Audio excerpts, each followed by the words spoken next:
With roots going all the way back to Muhammad Ali, I'm at Windy City Boxing Club here on Chicago's South Side, talking to Montell Griffin, who is the current owner of Windy City Boxing, and we're going to talk about his journey and how he gives back to kids in the community and how his dad and him used to hang out with Muhammad Ali. That's now on the Chicago scene. Let's go say hi. All right, I made it downstairs to Windy City Boxing Club with Montell Griffin. How you doing, sir? I'm doing fine. How you doing? I'm good. So you are, to say that you're the owner of this is just understating a little bit, because you're the real deal. You've been in the ring. You have boxed for the United States of America, right? Tell me about it. Yeah, I was a 1992 Olympian with only 30 amateur fights. And then I turned pro. I beat James Toney at the 14 pro fights. I beat him again. Then I got a win against Roy Jones, the great fighter that he is. So I did pretty good. I had 50 wins, 30 knockouts, but 8 losses, which is a few was controversial, but it is what it is. But yeah, I love the game, and I just try to give them all. 30 wins via knockout. That's incredible. That's not a small feat at all. And you're 5'7", so it's kind of a big deal. You're a lightweight, heavyweight, right? Is that right? Light heavyweight. Short light heavyweight. Yeah. Sure. Yeah, I'm a short light heavyweight. And you've had boxing in your blood, because you were telling me earlier that your dad, Clarence, opened up the original Windy City Boxing Club, right? Yeah, he opened up the original Windy City Boxing Club at 1154 East 63rd Street in '73. And he ran it for 10 years until he passed away.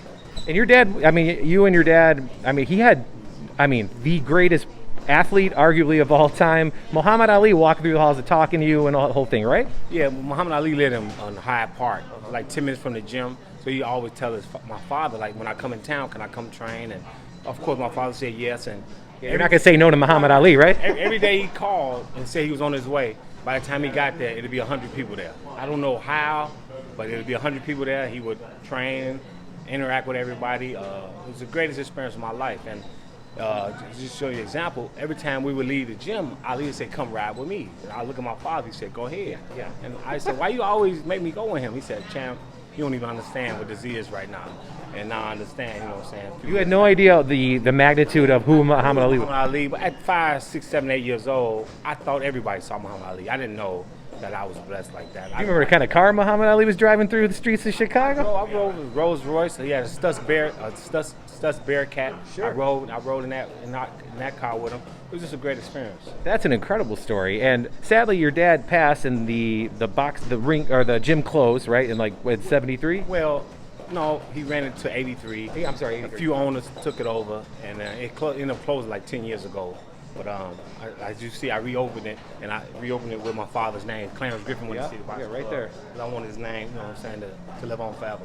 So just real quick, you were in Chicago, your dad passed, you fell into some hard times, you went out to LA, and that's kind of how you got your start. A year later, you were boxing again, and then you had this career, and then the career, wind down as people get older, right? And then you made your way back to Chicago, and you opened up this space about 3 years ago? 3 years ago. We've been over 3 years in Lacuna Lost on the south side, low ends, South Loop area. And it just was meant to be in my life. This was meant for me. This is how I was supposed to, live my life. Like I said, I reopened the gym, and I'm trying to get back to the kids. I work with After School Matters. I have my own nonprofit, Windy City Boxing Youth Foundation, where I give out 30 scholarships to kids every month. So we're just trying to do some good things and help the children. That's incredible. And did you say you give out about 30 a month? Yeah, 30 scholarships.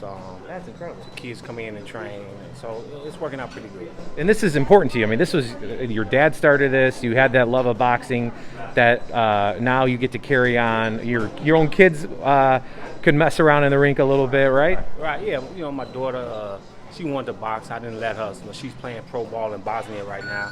She's actually leading the league in scoring. And my son, he fought a few amateur fights, but he has academic scholarship, so I don't mind if you don't box and go to school. And you put all this in your passion to teach boxing, and then also you got yourself a book, right? Yeah, The Ice Life. I wrote a book. I started writing in 2006. I ended up, coming out with finishing with it, a little bit like last year. So it's Ice Life. You can reach it. The link is theicelifebook.com. It's just a story about a kid. I wasn't the greatest fighter all the time. I don't have the best life, but it's about a kid who made a second chance for his life. I quit boxing at 13 years old, and 8 years later, I came back, and it took me 1 year to make the Olympic team. So I'm really proud of that. That's incredible in itself. So boxing, in essence, turn your life around or help save your life, right? And that's what you're trying to do with these kids in the neighborhood, to kind of just put them on the right path, right? Right. So I'm just trying to get kids come get off the streets. You know, we got a lot of violence in Chicago. You know, put the guns down, put up the gloves, and you know, it's the greatest therapy in the world. And the book is a culmination of your life events, right? And is that your name? Is that why? Was that your name, your nickname? Yeah, Ice Life. Montell Ice Griffin, a friend of mine, Brian Cooper, gave me the nickname, and Eddie Futch made a big deal about my trainer. And so he said I was so cool under pressure. So it kind of got famous for that. So yeah, Montell Ice Griffin, and my book, The Ice Life. theicelifebook.com is the link. Check it out. I'm sure you will be impressed. Montell, thank you very much for your time. I appreciate letting me come inside and crash the party that you are. I'll let you get back to training because I feel like I'm taking time away from you. All right, we'll see you later. I needed a break anyway. All right, there you have it from the founder, Montell Griffin, here at Windy City Boxing Club in Pilsen neighborhood, TBARNAS at WGNTV.com, TBarnes at WGNTV.com. If you have a suggestion for the Chicago scene. Until then, get back to training. I'm going to get out of the way.